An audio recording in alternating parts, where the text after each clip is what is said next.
त्यहाँ टोली छ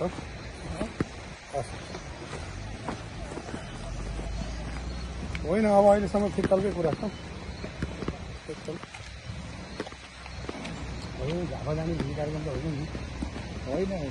कन्यामै सबैको बस्ने बाटो यता सबै पानी झर्नाले गर्दाखेरि फेरि माथि झर्न चढ्नेले फेरि चाहिँ हाम्रो झर्न दिने हामीलाई चढ्न नदिने भन्ने दुइटै दिनु भएन दुइटै दिनु भएन छैन दुइटै दिनु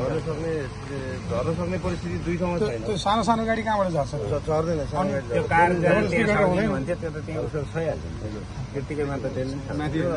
त्यो हामीले बा के 3-4 घन्टा काम गर्न पायो भनेदेखि अलिकति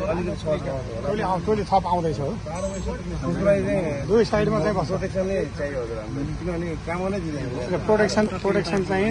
फुल प्रोटेक्सन हुन्छ ढुक्क हुन्छ अहिले भर्खरै मसँग सुरु साथको कुरा भयो टोली आउँदैछ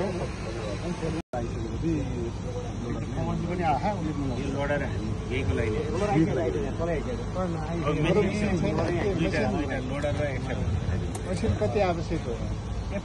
धेरै मेसिन भएर फेरि कन्टिन्यू काम गर्न पनि समस्या हुन्छ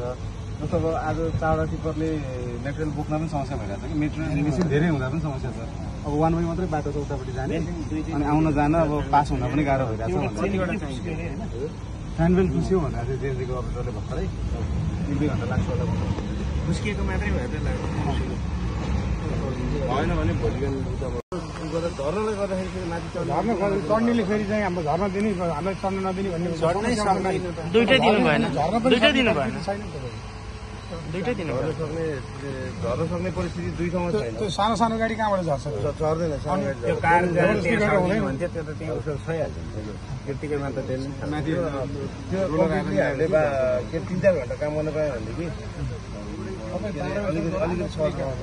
टोली थप आउँदैछ हो त्यसलाई चाहिँ दुई साइडमा चाहिँ बस्छ प्रोटेक्सन नै चाहियो हजुर हामीलाई किनभने काम नै दिँदैन प्रोटेक्सन चाहिँ फुल प्रोटेक्सन हुन्छ ढुक्क हुन्छ अहिले भर्खरै मसँग सुरु साथको कुरा भयो टोली आउँदैछ लाइट छ लाइट